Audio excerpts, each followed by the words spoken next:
Ladies and gentlemen, boys and girls, prepare yourself for nothing more than the greatest race you've seen on this Thursday, June 4th, 2026, for round 11 of the iRacing GT3 series here on America's Racing League. This would have been the penultimate round, as there is a 12-round championship. We get the surprise round 13 at Interlagos since we missed it. So welcome to the third to last race of the season.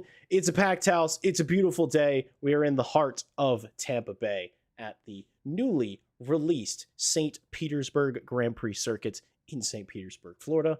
My name is Jack Mays. Joining me tonight, as has become customary, and because he's an absolutely swell human being, Mr. Jesse Lee. And also, we have a very special guest in the pit lane, our official pit lane correspondent, reporter, and also swell human being, Mr. Ted Piper. As is per Jesse Lee, we've come in, skirted in just after everybody set their qualifying laps. So now we're just looking at the beautiful scenes of the St. Petersburg circuit. I think it's going to be a good night regardless, though. Yes, indeed. And welcome in everybody watching at home. It's a momentous occasion. St. Petersburg Street Circuit has existed since 1985, playing host to all sorts of racing series from all different categories. The track itself really needs no introductions. 14 turns, and we're racing around the bay and on an active airport, of course, shut down for the duration of the race. But of course, all of the sites around. It's just a beautiful place for a racetrack that has hosted racing for some 40 years at this point. Today, we get to join them. Qualifying, of course, as you said, over Paul O'Malley on pole, a 111.878. Got that out of the Ford Mustang. Sam Graff will line up in second position on the front row in the Porsche, just about 1.5 tenths off the overall pace. Emery Di Pasquale in third place in their Ford, half a second down from pole. Dawson Lathan and Hickman round out the top five. Piotr, Daniel Kent, Stefano Zanotti, Reynolds Jr., Trawick, Sabrina, Wiggins, Strauss, and Howe, the 15 drivers you can expect on track tonight. And you know what I get from this partner? I look at the top 8 or so, and man, are a lot of those times really close indeed.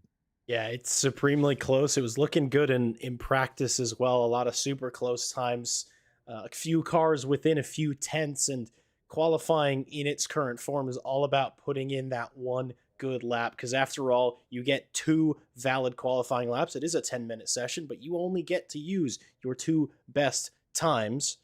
And as it turns out, Paul O'Malley was able to take it out of the bag as he has been doing all season long. Of course, he is our championship leader and is continuing to push forward, showing up very late. Ricky Bobby, of course, not setting a lap, but 16 drivers will join us. And I spoke to Jesse early on. I said, hey, it looks like it's going to be a bit of a lighter grid tonight. I hope you're okay with that. And he said, oh, that's plenty for this circuit. I am unfamiliar with this circuit, even though it is very near to where I'm currently standing.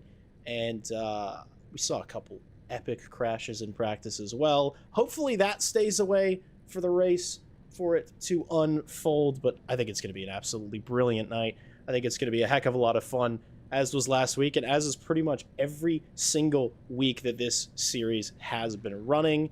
Few moments before the pace car, the safety car, gets rolling and the race gets underway. Jesse, any thoughts, any moments, any maybe last minute tips for any of the drivers if they perhaps were listening? Yeah, of course. I mean, if you're unfamiliar, those watching at home, if you're unfamiliar with this race course, a slight crash course for you. It's been reconfigured a few times since 1985. It was 11 turns and then it was 8 turns. Now it's 14 turns, 2.9 kilometers, 1.8 miles. Exactly. I wonder if they did that on purpose or it was a happy accident.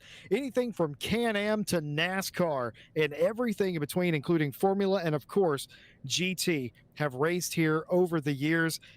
Jack's right. I mentioned earlier, you do kind of want fewer cars here. Why? More cars sometimes can equal big issue. It's very easy for this street course to get clogged up, and that's not what you want when you're going down the avenue or Shoreline Drive. You want to be single file around here like you will every other street course. I know in the camera it looks really wide, but it looks like a canyon, a narrow canyon. Luke Skywalker would struggle. Actually, I think it was Anakin Skywalker, wasn't it? Would struggle to make it down the canyon here, because this is going to be a racetrack. You want to be single file. Unfortunately, it is also, Jack, a racetrack where you end up too wide a lot, as we're about to see. Getting ready to go green. Take us away.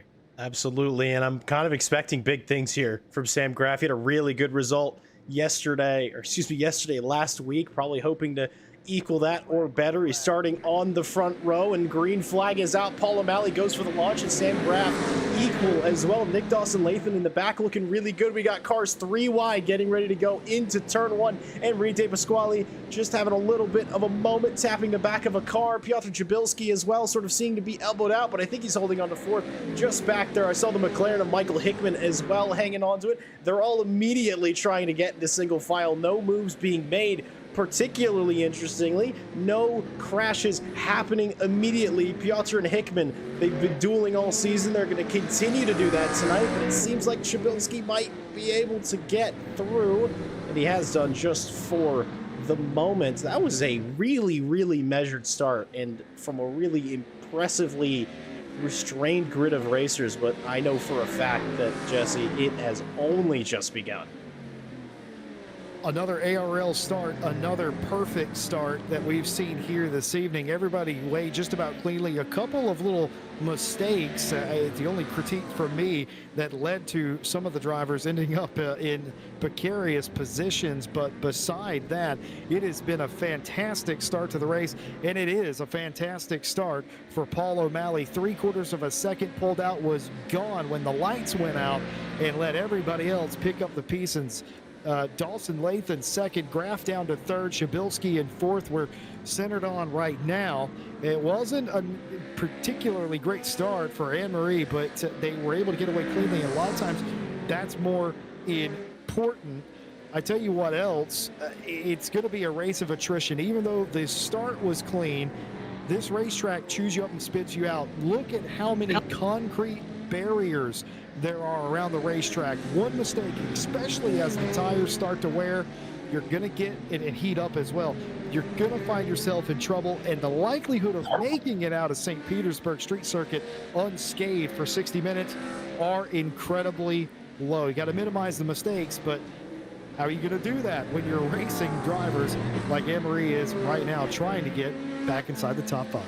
Yeah, it's another one of Anne-Marie, what has become Anne-Marie's sort of special, which is not that great of a race start. It actually looks like there's a bit of damage on the front right of that Mustang. You can see the front right tires peeking out a bit more than it would be normally. You can see Piotr Chabilski perfectly fine. Anne-Marie, that's definitely some damage, maybe a bit of suspension wheel damage as well, so that's going to be pretty tricky to deal with. But everybody doing a fantastic job still after the first couple of laps are in the books. And speaking of, Jesse, the tires, it is absolutely roasting out there. The track is continuing to get hotter. 29 degrees Celsius air temp, which I have to admit, a bit colder than I was expected. I expected you usually maybe see a 31, 32, but the circuit temperature, 44 degrees and only getting warmer.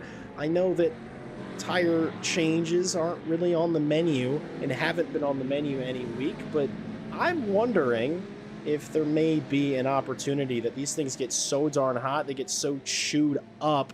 You know, the circuit was reprofiled, so maybe it wouldn't be so bad, but I don't know, that may be a question in a little while for our dear old pit lane reporter. But for the moment, things are looking clean out there, things are looking fast, and things are looking feisty. Well, actually given me a great idea. I wonder if we do have Ted Piper on the horn, we can ask them about tire degradation and maybe pick their brain on what they know.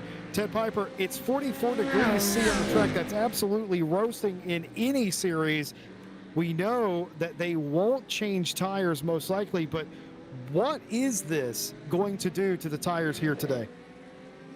Well, you know, having a hot track on cold tires is very treacherous, and it was pretty amazing start to see everybody get through without, major incident. Oh, who was it? Oh, that's George going through there.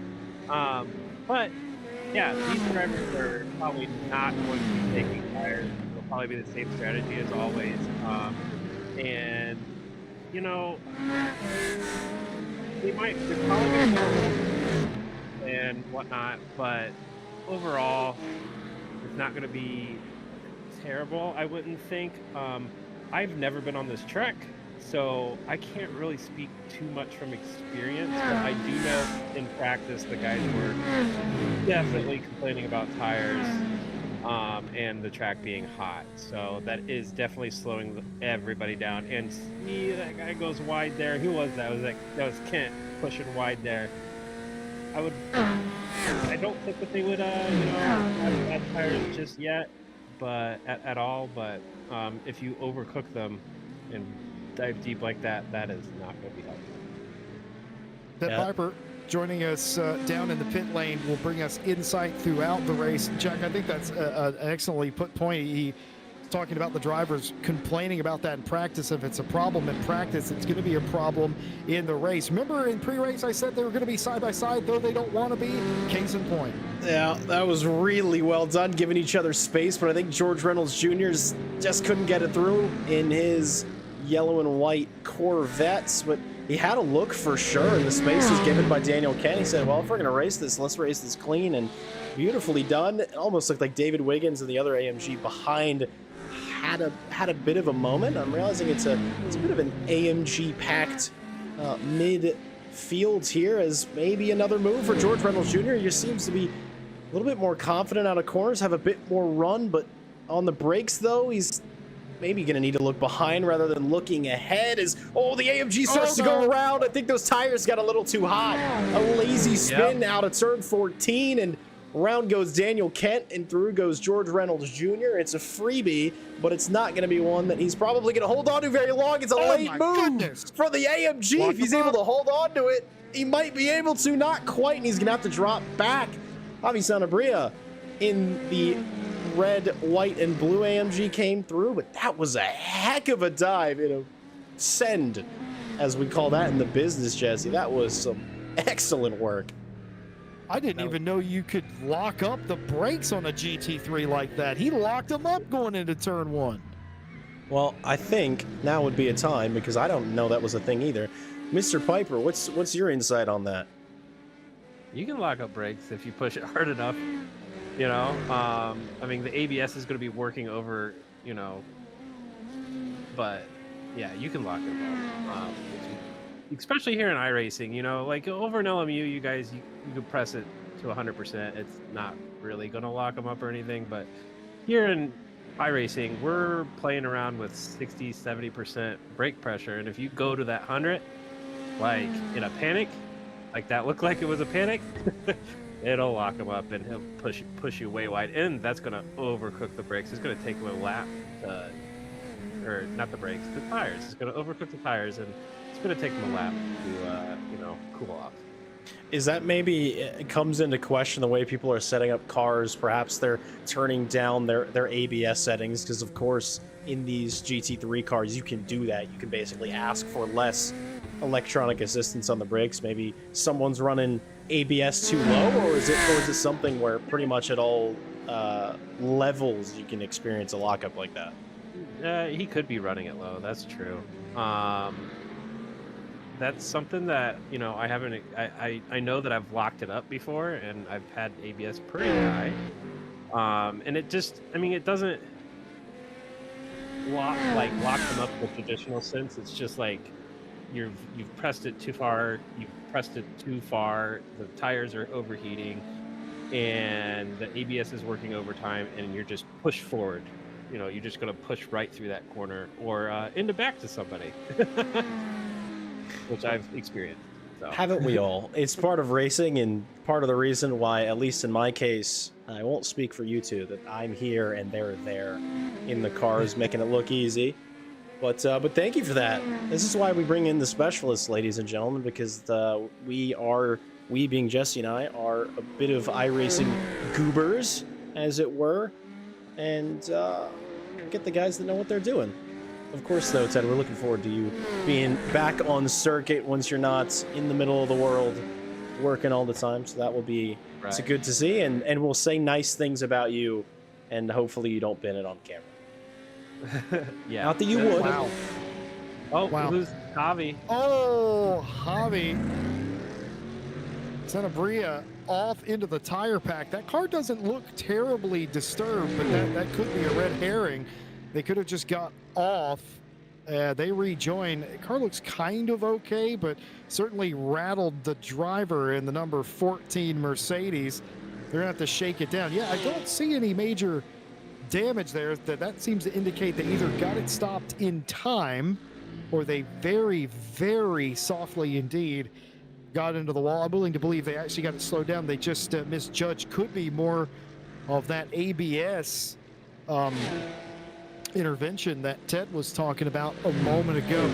You know, I do agree with Jack Mays most of the time. I do agree, or do disagree with one thing you just said. This is one day I wish I was out there with how good that start was and how much respect, even though there is some fender to fender contact, you're going to have that around a street circuit. I want to be out there now. I wish I was racing an ARL tonight. This is great stuff. Pretty clean start. All things considered, Paul O'Malley doing Paul O'Malley things. The best Ford advert I've seen in a long time. Plus 2 seconds over Dawson Lathan. Sam Graff in third. Piotr Shabilsky in fourth. Michael Hickman has been able to hold off Anne-Marie Di Pasquale for now. That gap is now ballooned out to 2 seconds, I've just noticed. Michael Hickman has pretty much run down Shabilsky now for the for the fourth place position. And that is what we're showing you right here. A little Mustang versus Porsche, Mustang versus McLaren fight going on. I always, in situations like this, you see there's guys ahead of you. There's a couple of cars likes of Graff and Dawson Lathan that maybe don't have the pace to run up at the front, which maybe do you take a gamble on tires at the pit stop? If you're thinking they're getting a little bit warm, I feel like you can't. You don't think it would work? Tell the man. Dude, cold tires on a hot track. You're not going to do it. It's not. I think, you know what? I think I could do it. Tires. I couldn't do it. Well, No, you're absolutely right. I completely forgot that, even though we just spoke about it minutes ago. But yeah, you want to do it, Jack, is the I do. thing. You want to do it. Every driver out there wants to do it, but there's the time loss, and also getting those things up to temperature plus the time loss equals more time loss. Yeah. You just can't do it. And I mean, the risk that you take on that outlap of spinning, I mean, you go out on cold tires, and I was listening to the guys in practice again. They were, if they reset back to pits and they went out, they were having such a hard time on their outlap to keep it out of the wall. So, it's just cold tires, hot track does not mix at all. And you're going to want to stay on those, the semi-used tires. They'd probably be about 50%, that at most, maybe 40% used, Well, like I said, I'll say it all night long. This is why we hired the specialist. This is why we bring him in. Jack, if I was your engineer, I would be gullible enough to give you tires, but the second you spin the car, I would never give you tires again. That's fair enough. The question is, Jesse, if you were my race engineer, would you also short fill my car by a lap? I would, on one occasion, Jack, base your fuel calculations based on your teammate and not your own fuel calculation. I would do that one time. That's true. Once. Yeah. That's true. I'm bringing up years old trauma here. But no, just for anybody who's curious. Did you not cross the line? I did cross the line. I was going to say, for those of you who are curious. What is my job as an engineer? Make sure you get across the line? I did. Did you finish? I did. Thankfully, I was driving a full-on marital dispute mid-race here at this point. Fortunately, because I was driving a hypercar, I had a little bit of electrical charge in the battery that was able to get me further enough. I felt bad about this for weeks, by the way, people watching at home. I felt like an absolute heel because I fudged his fuel calculation based on his teammate whose fuel burn was less. So I messed up his fuel calc. He was about a lap short, and he had to lip the thing to the barn. But hey, like I told you, I'm only going to make that mistake once, and I did. Just like these drivers here, some of them have abused their tires early. You can only really make that mistake once in this race. You can't afford to keep doing it. Matthew Hugh has been semi-off. They gathered it up quite quickly indeed. But other than that, everyone else continues around. Paul O'Malley, 3 seconds, 2 laps after I last reported. Jack, he's already up an additional second. That's unbelievable. I mean, we're barely 15 minutes into this race, and you'd expect him to keep on climbing and keep making his way up the list. But, you know, I don't think Nick Dawson-Lathan, as is apparent, is going to have the pace. Maybe there's a bit of tire massaging going on for the second, third place cars. I can say for certain that there's not any of that for the fourth and fifth place cars, because Michael Hickman has been and is all over the back of Piotr Chabilski. Chabilski's been one of our drivers towards the midpoint of this season who's just found such good pace and possibly on a run for the championship. But hasn't had it on occasions where perhaps he'd need it, but right now he seems to have met his match. Something I've noticed between the two is on a street circuit, bit narrow, you'd think, right, everybody's probably going to share the same line. Not so. The Mustang and McLaren, especially in turn one, have entirely different lines, and if they don't do that, they do. Fortunately, they prove my point. You can see one favoring a late turn in better rotation to square them up for the next couple of corners than the other. Front engine versus mid engine, you do have to drive them differently. I think Hickman, though, is going to look for it on the brakes. He is, just a little bit of a touch, shoves him round, and honestly, that is fair play. A little bit of a nudge to Piotr Chabilski, but way to see the gap.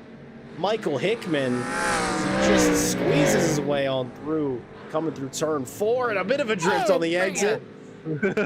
Got away with that ever so slightly. That was exceptional. That's the second move we've seen into turn 4. The first one we've seen be entirely successful. What I'm seeing now is I'm seeing double.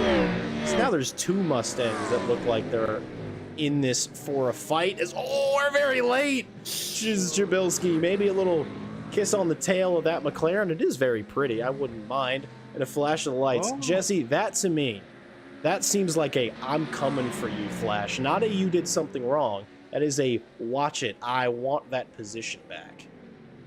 Actually, I'm going to disagree with you. I think that was an apology. I think he was like, oh my God, that was way closer than I meant it to be. He was up over the curb, and I think that was a, fair play, pal. Sorry about that. That was just a little communication, to let the other driver know that I'm not trying to dive bomb you. I'm not trying to run to the rear of you. It's sort of a friendly flash of lights. One of my favorite pastimes as a commentator, I think the reason Jack brought it up, was that he knows one of my favorite pastimes is to interpret driver flash language. Because we use it as driver, we use it for everything, whether we're upset, we're happy, we're trying to be courteous, etc. and so forth. We use every tool in the toolbox, and sometimes you flash your lights when you're angry, which is quite common, or you want somebody to move over. Other times, a lot of times I use mine as a sort of a letting the other guy know that I'm fully aware that what I did may have been a little scary, but I come in peace kind of deal. But we're seeing the cars slide around quite a lot, and we're not even quite halfway. It's going to get even worse. We saw this last week. The tire degradation kind of came into its own in the final 15 minutes of the race. A lot of mistakes around Circuit Hermanos Rodriguez in Mexico City. I suspect even hotter here today, though it is cooling off, we're going to see the exact same thing. Ted kind of touched on that a little bit earlier, slip sliding around.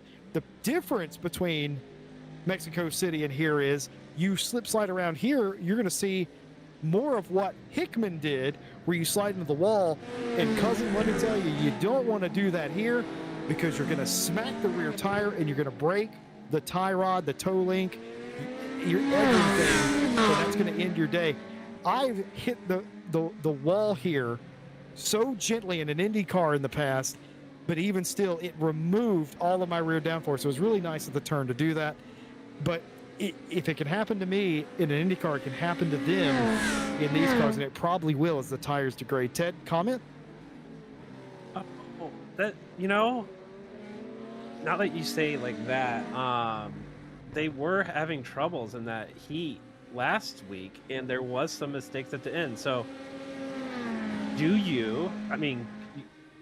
I don't know. You can't. It's just You're second guessing the tire He's strategy. guessing the tires. He's thinking about it. But here's the thing: you can't take tires in the same time that you're taking the fuel. Like maybe you take 2 tires.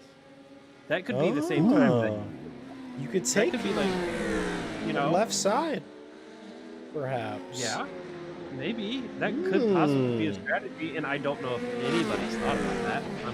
I'm sure that. Well, they have. If they're listening, they have now. They're starting to think about it. They're like, Yeah, hold on a minute here. So take you would say take a left side, or maybe a back or a front, or would you just stick to a side? We did that in LMU a lot with Absolutely.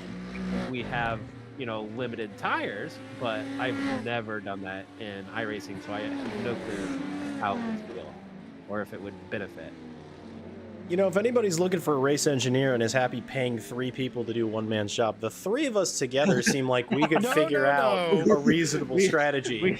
By the 3 of our math might equal a whole number at the end of the day.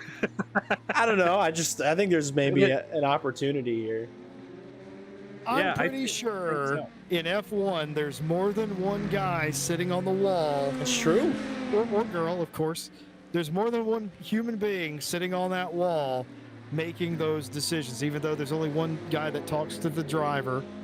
It is a group sort of thing, but Jack's right. If you want engineer by committee, between the 3 of us, one of us will have the right answer for you come the end of the race. Heavy traffic at certain points of the racetrack, as some drivers' tires will wear. And of course, tire wear is going to be very different here depending on the layout of your car and of course how hard you've been racing. If you're out in front, if you're Paul O'Malley and you're just kind of by yourself, or maybe even a Dawson Latham, probably not going to have as severe or as aggressive tire wear or heat as opposed to those like Shabilsky and Hickman, who have been involved in a fight. Of course, Shabilsky now is also fighting off Anne-Marie Di Pasquale here. So you're probably building it up more, but I still agree with Ted's original comment. I don't think you can afford. Okay, maybe you do take 2 tires. Maybe. Well, in the comments here, we have James O'Brien, which we haven't seen much out on the track, or you guys haven't seen James O'Brien out on the track, but James O'Brien would be, I don't know, 2nd or 3rd here, at least, at the very minimum. He's been quick on appearances. He's absolutely been quick. He's very quick. The Mercedes, which he drives, does not look quick here in particular, as you look through the lineup, but I know that James could get some speed out of it. And James is in chat right now. Says no tires will survive. Yes, but will the drivers in the cars survive? Which was my worry.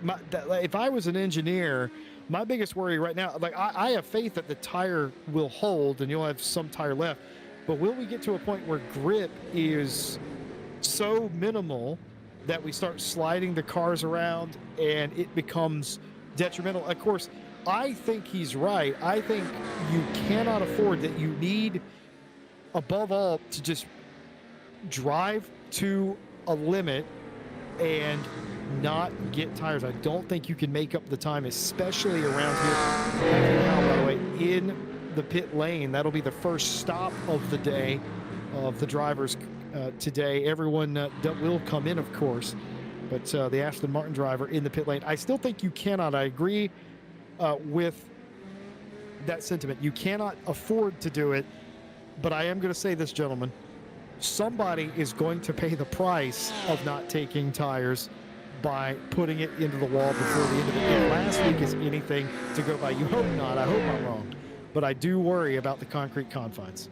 Yeah, I think you might be right. I think that's almost a near certainty that somebody, somewhere, somehow is going to make a mistake, and there's no safe bit of circuit where you could say make a mistake and be like, oh, that's all right. Maybe if you go a bit deep into a corner, you can go straight into a runoff and spin the car around. But any slide, any spin, except for the final corner, as we saw earlier in this race, you're not making it out in one piece. You're not making it out with a whole race car.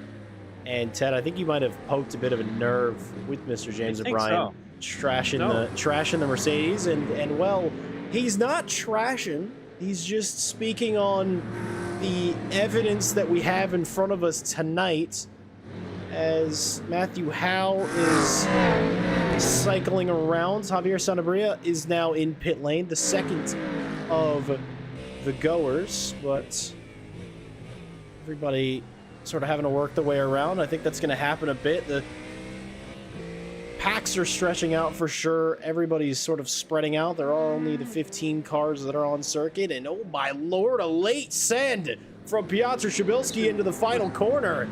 I feel like he was working on that for a while. But he at the exit though, a little bit of a touch, maybe a flash of apology might be upcoming again soon. There's going to be a flash of anger if he completes this pass, and he will do into turn number 1. Shabilski back to P4. I can't say I saw that coming. Right onto the rear bumper is Michael Hickman looking to the inside. Nothing doing. A little bit of space afforded Shabilski here, as nearly everybody running into the wall. He may have got a piece of it. And here comes Hickman looking to the inside of the bus stop. Not going to happen. They end up single file again. Shabilski lives to tell the tale, but that was quite rough racing. I would hazard the guess that has done some amount of damage to Michael Hickman's McLaren. Only time will tell how much, though. I feel like maybe he got away. I don't know. It's just the iRacing damage model takes no prisoners. It does not play around. There's no simplistic bits where it's just like, oh, you know, I think I just have a little bit of damage to the splitter, or that translated into, my wheel's a little bit cocked. I mean, it's so well simulated in terms of damage that little knocks, because race cars are so highly shrunk and so fragile in a lot of ways, that I think there's a little bit of damage. And now the wipers are on. There is no rain. I think perhaps that's I think he's hitting all the buttons. Pit related. I think he's doing pit related stuff and may have turned it on by accident. I think so. You can turn on the wipers and get rid of like debris on them. That is also true.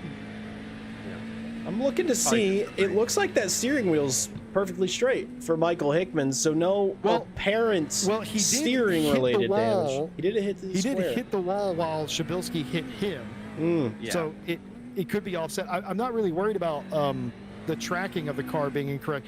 What I am worried about is aero damage in one way or another, really.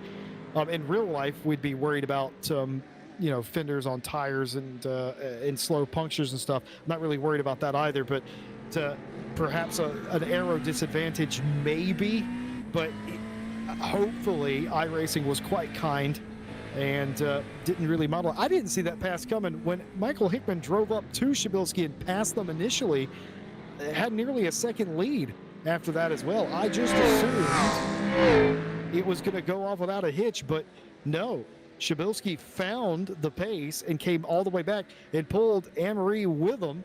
Anne-Marie had a look whenever they were side by side, couldn't quite do anything with it, and who could blame her, to be honest, that they were side by side, and could have been quite sketchy. So now Shabilski, Hickman, Di Pasquale, those three drivers in a row fighting over fourth place still.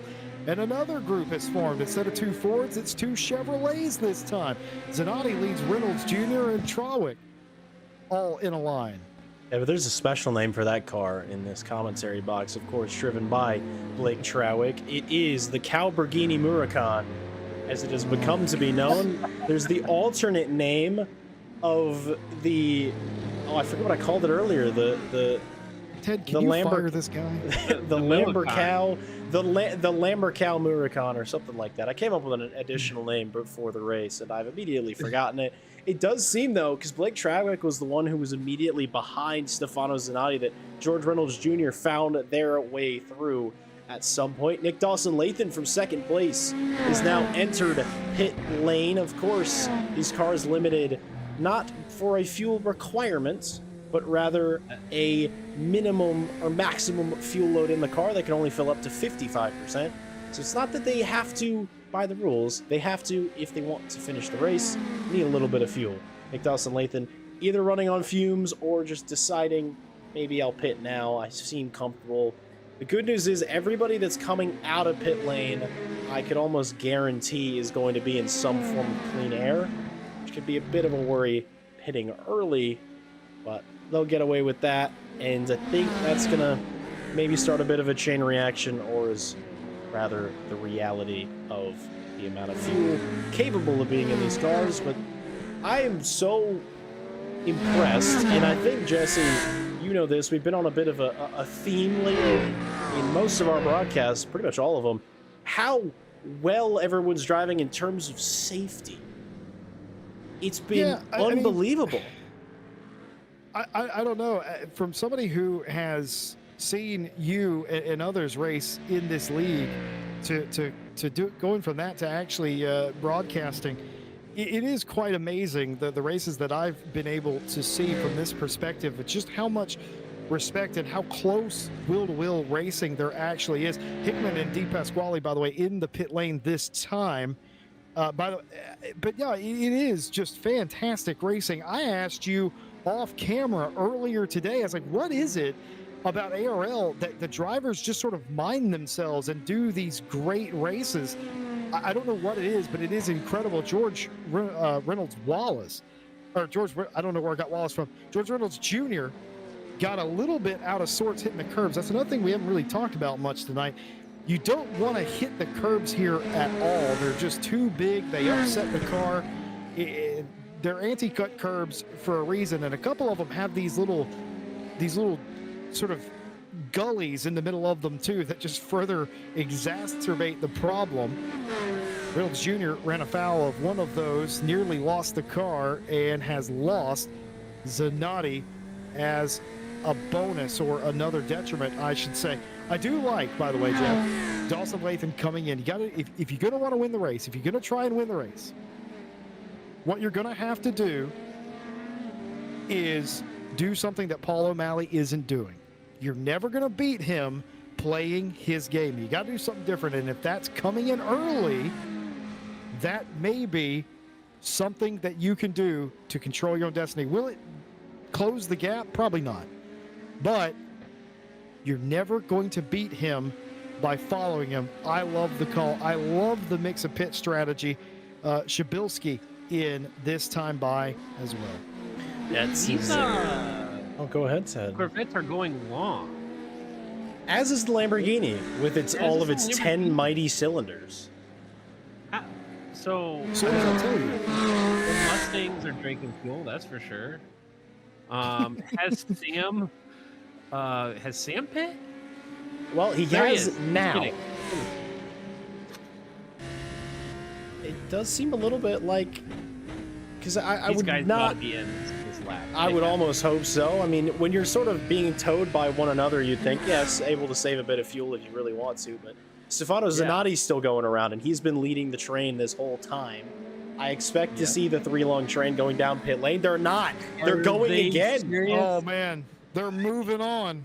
Wow, what's are going carrying it on? on. I wonder if there's some just alternate strategy trying to do the, like, because they're looking at the time, they've already made it. They make it to halfway and be like, oh, well, even if I have enough fuel, maybe I pit early and get an advantage or something like that. And then these guys are like, well, maybe I go long and I have an advantage. Who knows? They said watch this overcut, and now we're going to overcut the cars that were ahead of them by 2 or maybe 3 laps. Question from the chat for us. GT3 car of choice, mine already correctly stated is the Lamborghini Huracan GT3 Evo 2 and all of its beautiful 10 cylinders of glory. Mr. Piper, we'll start with you. What is your GT3 car of choice? And I already know the answer, but please share with the people. That depends on the track. Okay. Okay, but I've been around the outside, late try for sure. Reynolds Jr. They're still going. Unbelievable. But I think for this track, I would probably be in that dang Corvette because I won in at what was it, Long Beach in the Corvette at an endurance race.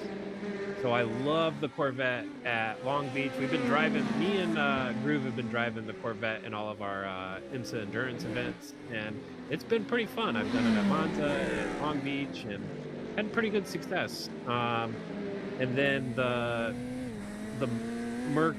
Mercedes has been my choice of car for this season's GT3 here at ARL. I call it the German Mustang. It feels a lot like the Mustang, but it's German. I think depending on your vocation, most people would agree with you because it's front engine, it's V8 powered. There aren't too many other front engine V8 powered cars other than the Lexus RCF, which could be the Korean Mustang, as it were. Jesse Lee, same question. Japanese. Lexus is Japanese. You're right. My apologies. I was thinking of Genesis for some reason, who doesn't have a GT3 car. They have a hypercar. They just do the hypercar, which is quite cool. 2 rally engines glued together is always cool. The train, of course, finally coming to an end. A lap later than the leader himself, Paul O'Malley, but I'm in disbelief that they made it this long. 9 seconds ahead. Yeah. That's pretty crazy. We'll see where they come out because, somebody in chat here, the real smooth brain has already said that, they're going to go lighter on fuel. Sure. You go longer, you're not going to have to take as much. Absolutely. Yep. In theory, you have a quicker pit stop in pit lane and also are carrying less fuel for the entirety of your final stint. Anna Marie has, what is that? What would that be? Undercut or overcut? I believe it was an undercut. I think Anne-Marie Di Pasquale came in a lap before Piotr Shabilski. Yeah.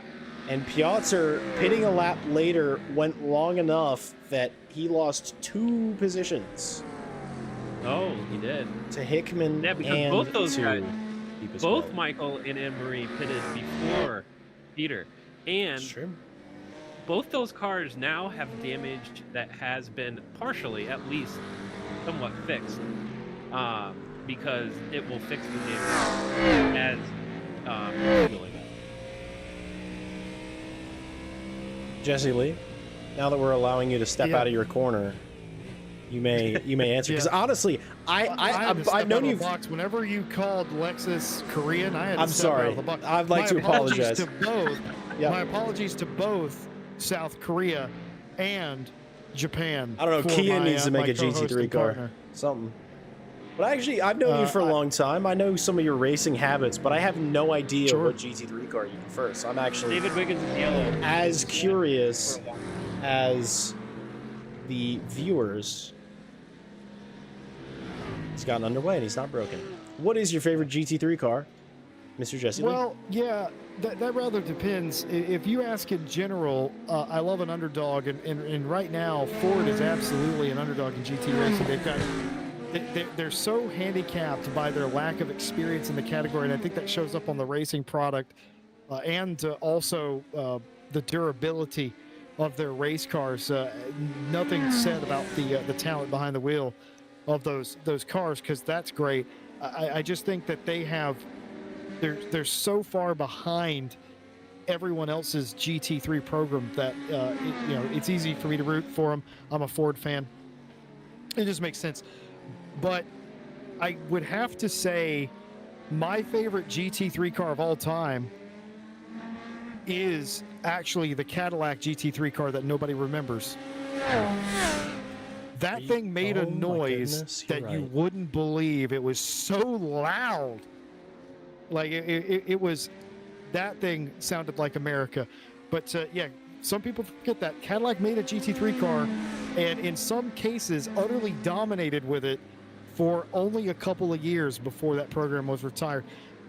I like oddball cars. I also like the Morgan series of race cars, the British manufacturer. Quite an interesting group of race cars those are. TVR, for instance, but those aren't GT3s. But for my current favorite of all time, the Cadillac race cars were fantastic. You should have heard them back. I mean, just go look up some of the old races they raced at Monza. They're definite. I believe it. I think the Mustangs brought back some of that magic, has captured the heart of many a V8 enthusiast, and sounds quite good. I would say it is the second best sounding GT3 car, at least in my experience in real life. First sounding, take a guess, ladies and gentlemen, it's the Lamborghini Huracan. Third best sounding GT3 car, I think, might just be the Porsche 911 GT3, which I feel like is a boring answer, but that flat six is just like, I don't know, that sound is just all of modern racing, I feel like, sort of wrapped into one, because it's such a prolific car, such a prolific program, not just in GT3, but I mean, the Porsche Cup cars are just about the most prevalent race cars that currently exist. It's my favorite car to drive. In fact, the Porsche is my favorite car to drive. Not my favorite to look at necessarily, unless it's in a Grello livery or you know, something of that sort. But also Rexy as well. But it is my favorite to drive in every sim except ACC. Yep. Yeah. I can see that. Leon Vallejo saying maybe the Aston Martin GTE V12, and I'm going to put on my actually and say to you that the GTE car was the AM V8 Vantage GTE. I think you are thinking of the previous iteration, which was the Vantage V12, which was a GT3 car, and it did and sounded fantastic. There's so many, I mean, you just open the book of race cars and just sound is, I think, a discussion that could be had till the end of time, because it's what people, I feel like it's one of the things that captures the imagination the most of somebody, whether they are a lifelong racing fan or they're going to a track for the first time. I feel like the first thing you notice is the sound. At least the first thing I noticed was the sound. The first race car I ever heard in person was, in fact, the Porsche 911 Cup car. I was impressed by how loud they were. And yep. Deafening. They've remarkably, over the years, Jack, they have had to, I don't know if it's done through baffles or what, but each iteration of Porsche GT car has progressively gotten quieter. And that's because they've had to make them quieter, I guess. Yep. And whether they're recording them or what exactly, but it is sad. The older Porsche 911 GT car that you have, the louder it is. If we're talking about favorite GT cars of all time, and I'm curious what Ted's is, favorite GT car of all time for me, the GT1 Nissan GTR. Ooh, very nice. One of the most unique sounds in all of racing coming out of the tailpipes, or the side pipes, as it were, of that car. Ted, your take?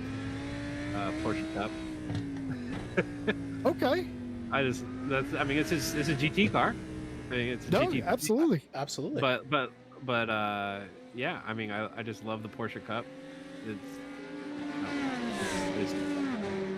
I do love the Porsche GT3 as well. I was just answering with my current, favorites, because I drove the Porsche so much. I want to try other things, and the Ford Mustang is super fun to drive. We did Bathurst in that. The AMG is super fun to drive. The Corvette, I mean, they all just have their little quirks, and they're all fun in their own ways, I guess. I think my favorite GT car of all time is the Lamborghini Murcielago GT1 car. What is it with this guy with Lamborghini? They sound unbelievable. The Murcielago is probably in my Mount Rushmore of just road cars in general. So by nature, I would appreciate the race car quite a lot as well. It sounds so good. It sounds unbelievable. It sounds twice as good as the Huracan, if that's even possible. We totally forgot about a car. We totally forgot about a car. The Mazda 878 or 87B. 787B, the rotary. That is a good one, and I have heard it in person. One of the few cars it is physically hurt me to be in the presence of. How's that possible? That a car is that loud? Dude, yeah. Talk about sound. Like you can't forget about a rotary. Absolutely, I think that's a perfect call. I have had the pleasure of hearing it recently, and it is exactly as good as you think it sounds. You guys have heard the idle of that thing too, right? It doesn't sound real. Chop. Is it a 3 or is it a 4 rotor? Does anybody know? But however many cylinders, and I'm doing cylinders in air quotes. Well, it is cylinders, but they're Dorito shaped. Well, the pistons are Dorito shaped. It's a whole thing. If you want to be confused, look up the engine diagram of a rotary of any type. You know, I've just realized how difficult. Oh my gosh, we almost had a bad movement out there for Blake Trowick, who nearly put it into the wall, into the bus stop, but was able to keep it going. Now fully recovered down shoreline. Just a recap post pit stop. Paul O'Malley, one of the last to pit, if not the last to pit. He wasn't. Several cars in the middle of the field pitted later, but pitted on lap 28.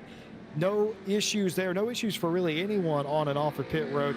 Enjoyed a 10-second lead. That's now elapsed into an 11.5-second lead over Sam Graff in P2. Dawson Lathan down in third place, 2.5, actually 2 1/3 seconds back from Graff. Michael Hickman has sole possession of fourth place now after the stop, but now has a new contender behind them, and that's Anne-Marie DePasquale, who has jumped Peter Shabilsky for that spot, though in the last lap or two, Shabilsky has taken a second out of the gap between Anne-Marie and Piotr.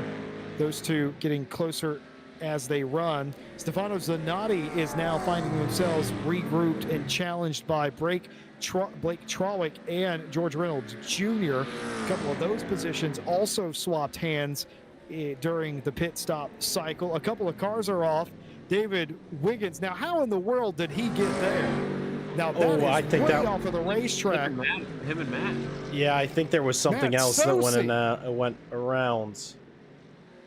I don't know off of the what. Final turn, almost into the pit lane. It looked like planes used that area of the racetrack to taxi. These are, of course, upside down airplanes, of course, race cars. But that was very interesting indeed. Behind pit road, in fact, that is I have never seen a car get that far back there, but they carry on. Do the two of them, Wiggins and Sosi, though they have tumbled down the order. That definitely moved Devin Strauch up a position, and Daniel Kent as well.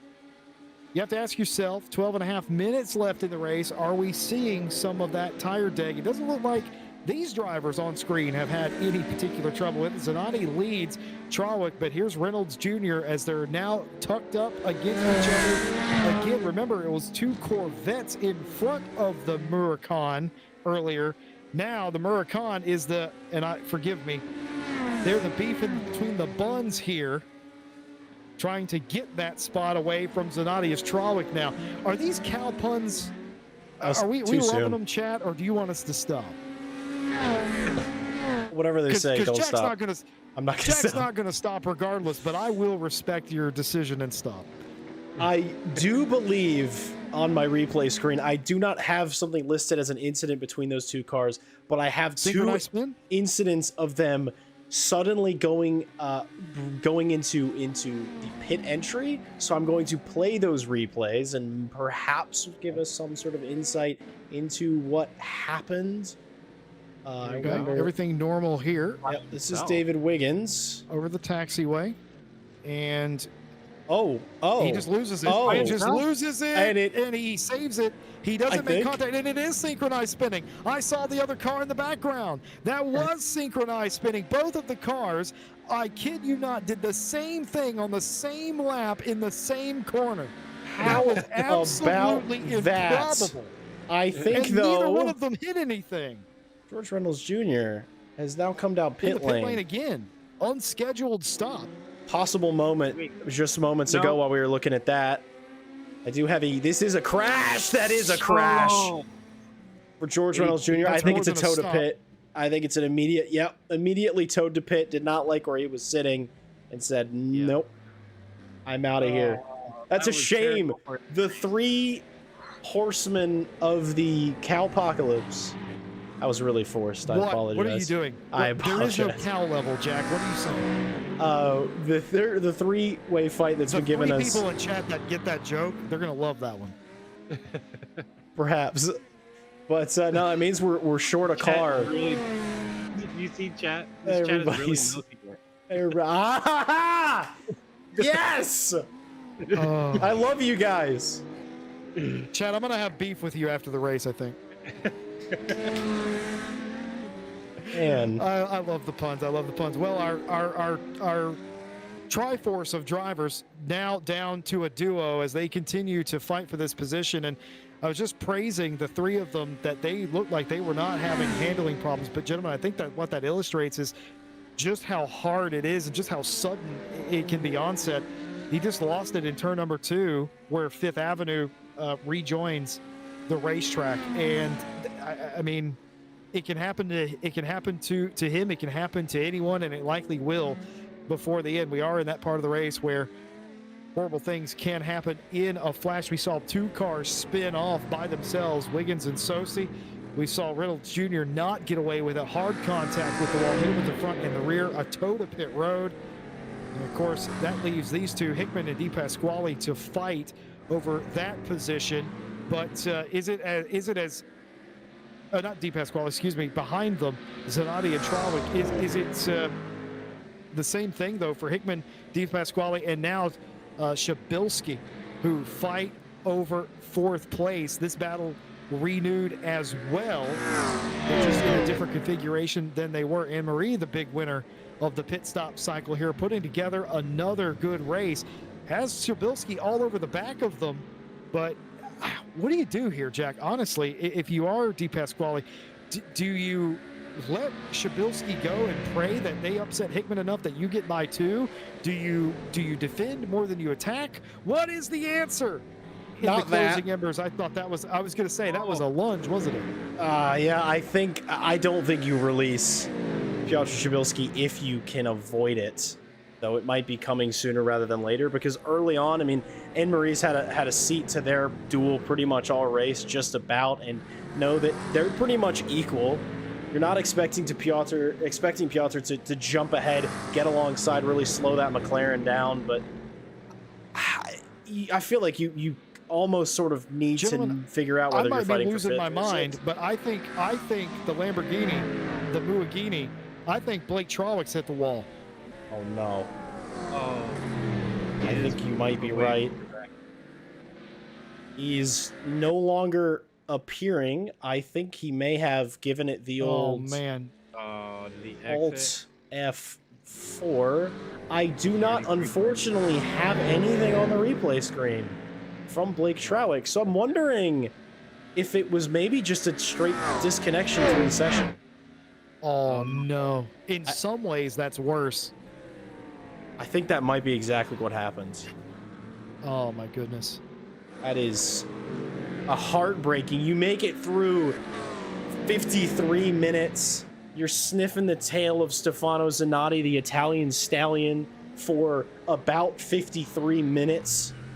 You're hoping you can take a step forward, and it's just wrenched out of your hands. I always consider it the equivalent of random mechanical failures you get in real racing, because ultimately it pulls no favorites. It's entirely random, but it is, I think, Jesse, you might be right. I think that is worse than making a dodgy move and just sending it into a wall, because then at least you go out like a hero and we can all point and awe And I'm wondering, we've had lots of the YouTube chat speaking on the Zanotti Juju, and I'm starting to believe that it could in fact be real.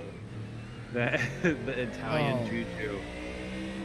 Well, I don't know what it is, but these races, they're always super clean, and then at the end things end up happening. Matt Sosi has gone around in the same sort of area as we saw several other drivers, including Wiggins, do, and I suspect it's the same thing, coming off turn 14 down the runway and just losing it on those hot, overcooked tires.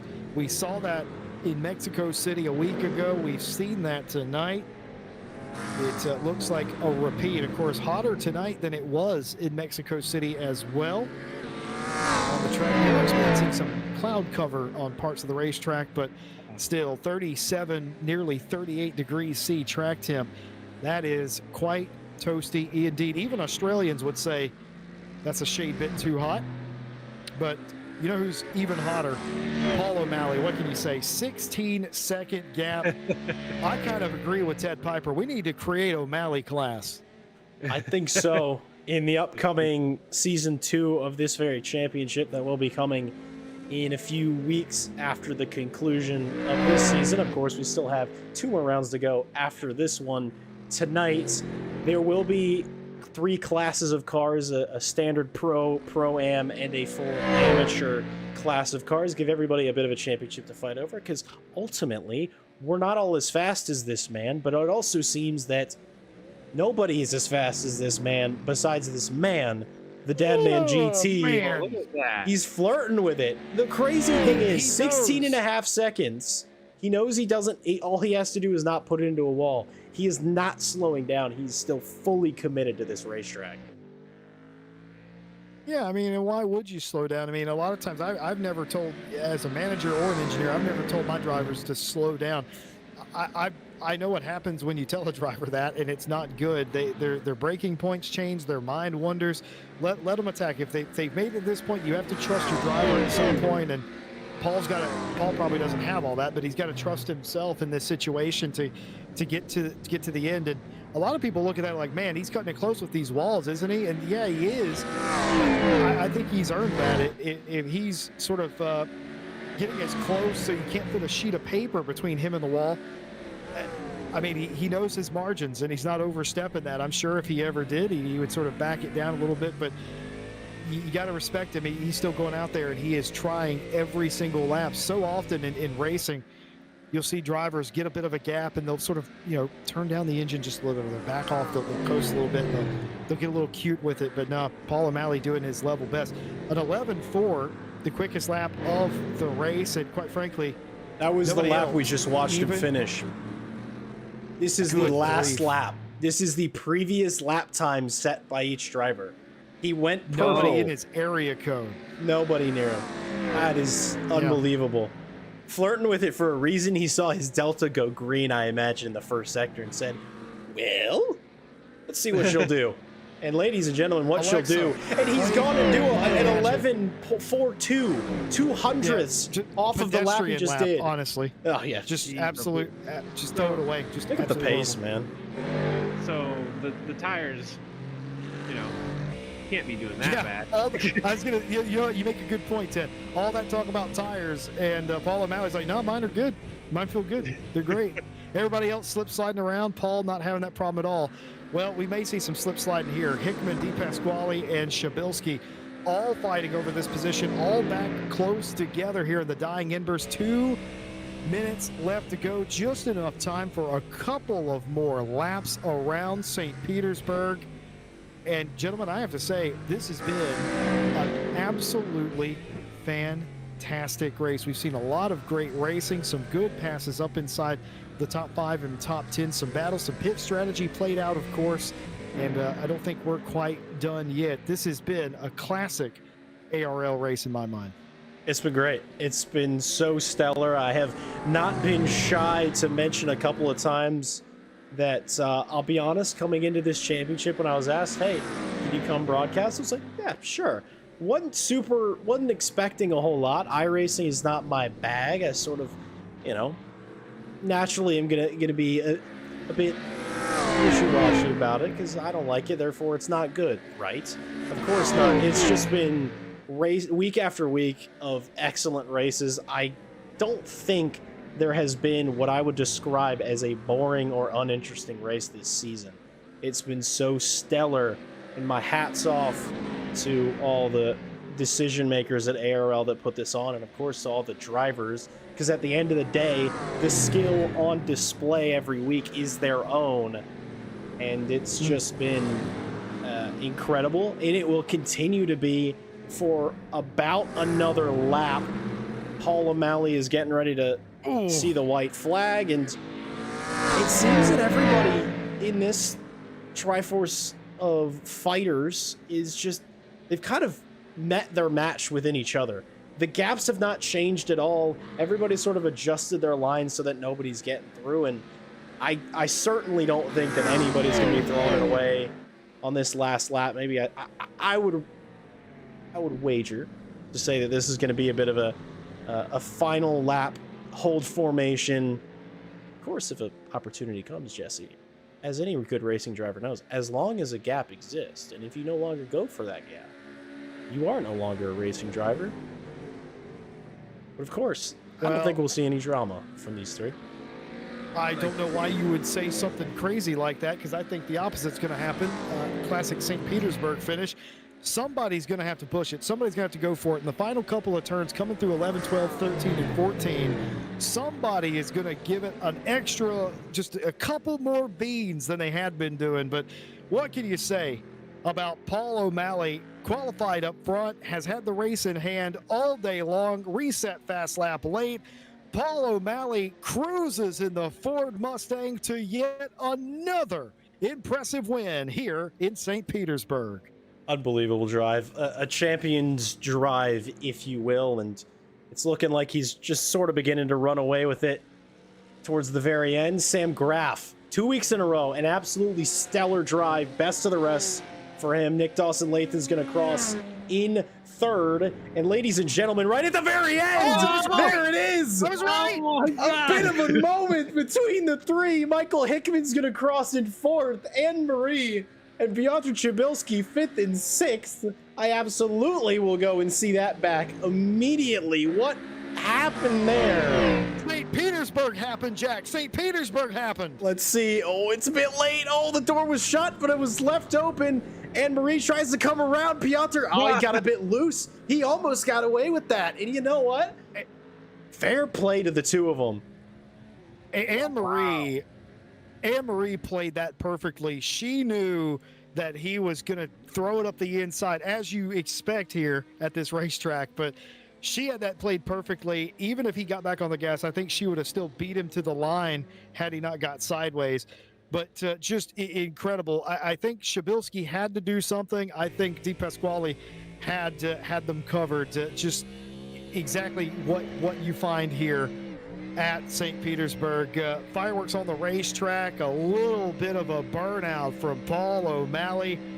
Smoke him if you got him, he's gonna.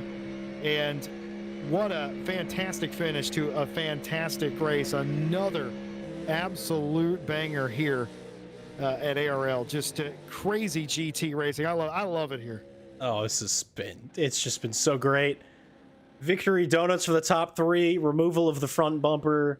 Never mind, it's back for Nick Dawson-Lathan. But, you know, you're given an airfield as your start-finish straight. It's nice and wide. When in Rome. And, well, there's still tread. Well, there was still tread on the tires remaining. It is all but turned to ash at this point. But, no, that was exceptional. I was immediately proven wrong, and I'm so glad that I was. St. Petersburg on the final corner of the last lap to decide fifth, and it all ended up going the way of, well, the Mustangs. They both had a good time. I think everybody just jumping out of their seats, having fun out there at the end of the day.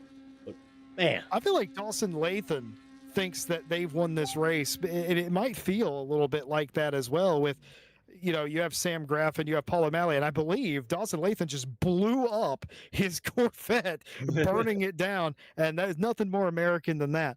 But Dawson Lathan in third might feel like that's a win for them with having to battle Hickman and other drivers and get that place as well. They should. But Jack, I see that you're down with our winner.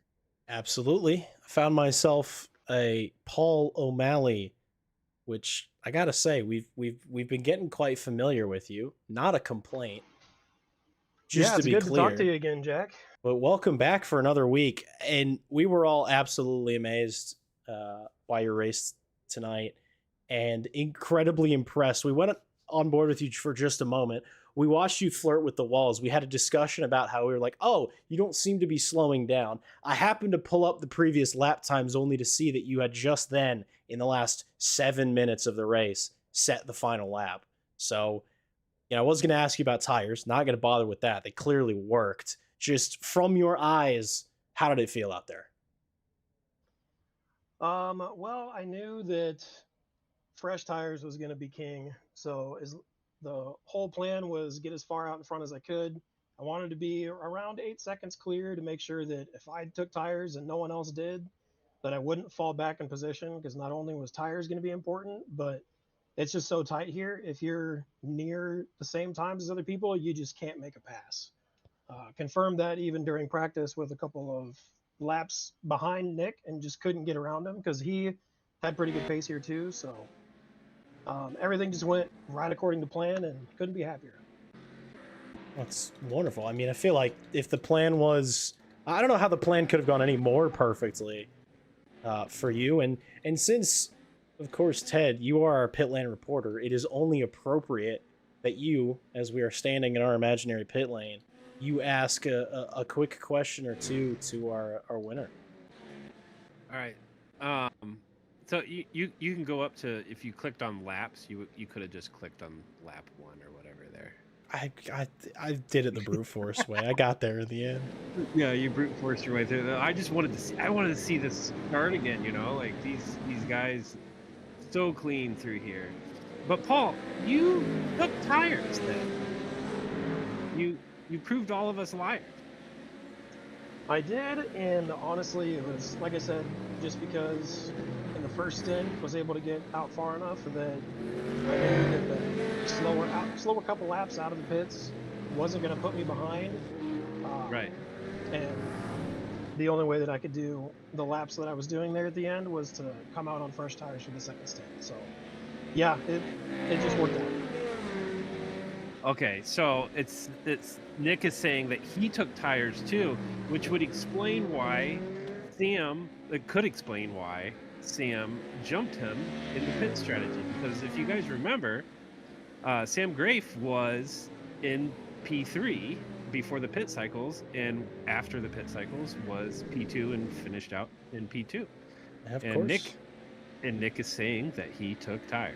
So He was knocking on the door at the end, but I don't think he quite got there in the end. Well, no, of course. no, but, he did not get there, but he did lose. I mean, I was looking at the deltas. I mean, it was almost 4 seconds that Nick had lost to Sam in the pit cycle.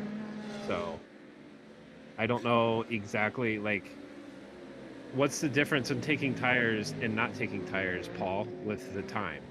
Like, how much time did it add? Well, when I was doing my testing earlier in the week, after doing a full first stint, coming out on old tires, I was right around the 12s, a little bit over 12s.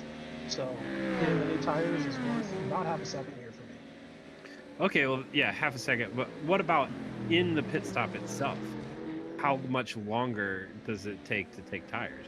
Oh, so it's pretty much every time it'll take about 21 seconds. And you can get a certain amount of fuel in that amount of time. So I just do the calculations to figure out, with the fuel limits that we have for the race, how much fuel am I going to take if I don't take tires versus if I do take tires.